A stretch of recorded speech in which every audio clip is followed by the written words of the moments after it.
So I've had the Canik SFX Rival for like 6 months, and I haven't really done anything with it except for an unboxing, and Canik dropped a new gun, and I've had so many other things get in the way. But today is the day we finally look at this gun. We're gonna look at all the features they threw at it and see if this is a true competitor to all of the other competition pistols out there. Let's try it out with first shots right here.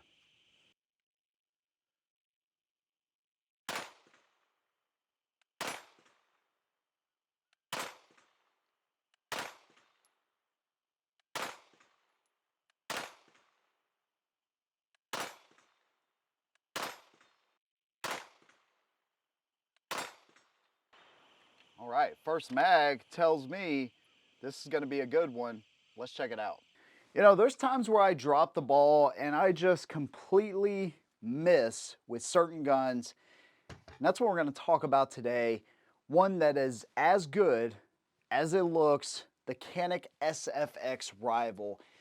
Now, those that follow my channel know that I probably did an unboxing. This was like 7 months ago. And I've just had various things get in the way, you know, things that I thought needed to get done before this one. And, you know, I missed the mark on this one. And then I seen that Canik released their S version, so their steel version of this gun. And I was like, man, I really need to get that Rival finished up. So I did do an unboxing. If you want to see the complete kit that this thing comes with, man, I already have that video up on the channel. You can go check that out because it comes with a lot. 5 additional plates, it comes with extra mag wells, it comes with base plates, it comes with a little baby Canik. I mean, it comes with a lot. So we won't talk about that too much because, again, we've already shown that. But I want to show you why I think this gun is so special. And I slept on this gun. I don't know how else to put it, but I ignored it, and I'm way behind because of it. But I can promise you one thing. I reached out to Canik already to see if I can work with them in the future because I really want to get my hands on the steel version of this gun, especially after shooting this one. Let's look at what makes this gun what it is and how special it really is. So the last time I did anything with Canik was the TP9 SF Elite. And besides using it in videos here and there, shooting it every once in a while, maybe once a year or something, I really haven't done a lot with it, y'all. I mean, the last time I did anything with it is when we had freaking sub-zero temperatures down here in South Carolina for a couple of days, and I froze it in a bucket of water because we don't get things like that every once in a while, and I just thought it'd be cool. So I did that, but that's the last time I've done anything with the Canik or Canik in general until now. So what makes this gun so unique? Let's start at the front. You have a 5-inch barrel and it's fluted, but it almost looks like rifling on the inside of a pistol barrel. Obviously, there's way more rifling than what would be there, and there's no twist to it, but you know what I'm saying. It kind of has that look. You have lightning cuts everywhere in the slide. So from the bottom of the slide to the side to the top, they have relief and lightning cuts everywhere. It's beveled in the front, and it's super aggressive here in the front. The overall pistol is aggressive. So this is the dark side Canik Rival, right? And so if you do press checks, no issue whatsoever. You can see the hood of the barrel right here carries that same type of aggressive look, and that is extended to the rear as well. Adjustable rear sight, and of course it comes with like 5 plates to accommodate a bunch of different optics. Blacked out rear sight, fiber optic front sight, and that contrast, especially in daylight and even cloudy days, is amazing.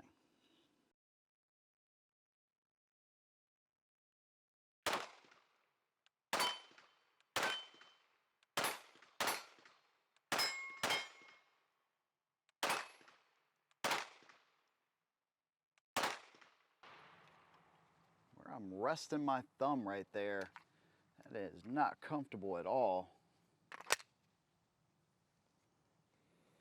Right there on that slide stop. I've never had an issue with a gun like that, but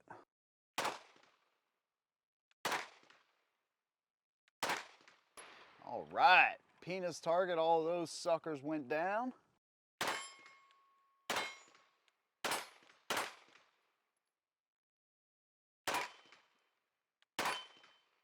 Headshot. Yes, sir. Ooh. Now this doesn't even have an optic on it yet. And this thing is just rolling. Let's load it up and let Mrs. Headshot shoot it and see what she thinks. Your slide stop is like that German style, so it's a little bit longer, right? It's pretty flush to the frame and it's ambidextrous. And then also the magazine release is reversible. You have this extended release, undercut under the trigger guard, 90-degree aluminum flat face trigger. This is where the magic is in this gun, right here. Grip texturing on the side is really nice. You of course have multiple back straps that you can change out, and it has these kind of pyramids here, and then on the front you have that same texturing like you do on the side. You of course have the mag well right here. Kind of completes the look of a competition type of gun.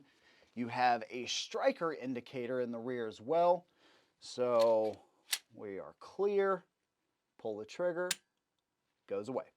On the other side, where the extractor is, you see it's beveled out there for, obviously reliable extraction of the gun. And then again, those same type of serrations on the side of the hood as well. This is obviously a full-size gun. Let me give you an idea of where it fits in the scheme of things with another gun. So we have the competitor on the right, and we have the rival on the left. Just about the same length. They're both chunky guns, but again, we ain't concerned with that. We're concerned with how well they shoot and can I win a freaking competition with these things, primarily. Let's put them on their backs, and you can see they are just about the same length. The Canik comes with two 18-round mags, comes with extra fiber optics. Again, that whole kit is very impressive. One of the most complete kits of any gun, right? I mean, I don't know that these guys are second to anybody when it comes to what they send with their guns. And unfortunately, it's been so long, some of that stuff I just forgot that I even had. This thing looks really good on the table, but where it shines is at the range. Let me show you some of the footage from out there. Gopher.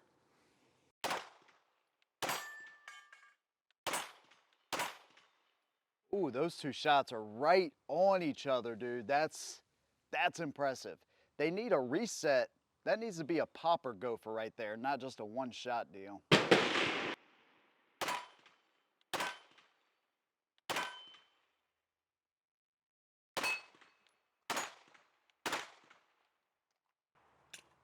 Ten rounds is kind of disappointing. Obviously, we load them up a little bit light because, we're trying to preserve ammo, but at the same time, it's slightly disappointing because I want to shoot more with it.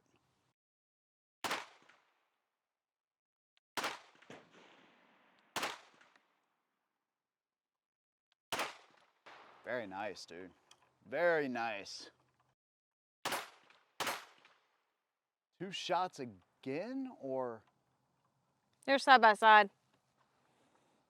Very close, though. Yeah, that fiber optic is picking up well. This thing really needs a dot on it. Well, does it need a dot on it, actually? Maybe not. Very sweet.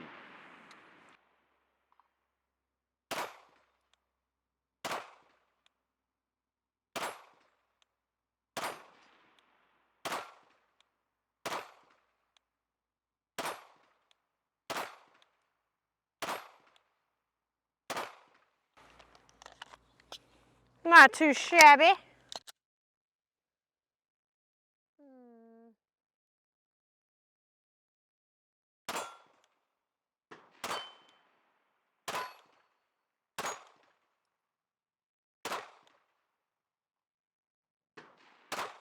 Ooh!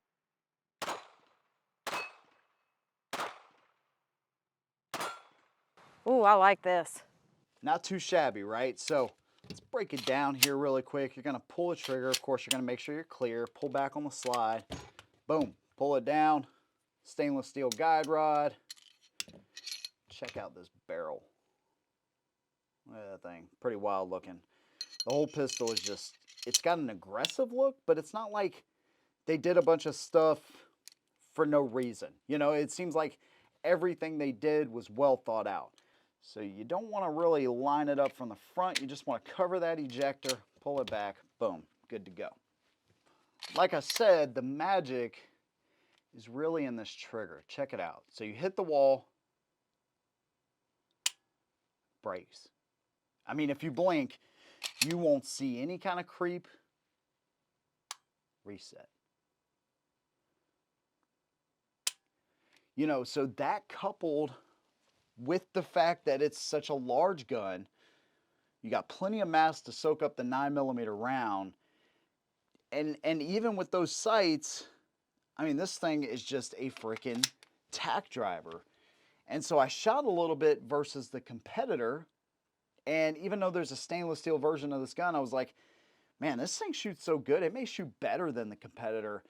So I got a review coming out, a comparison with these two guns here soon. And I know I'm going to get comments, man, you should have had the stainless version.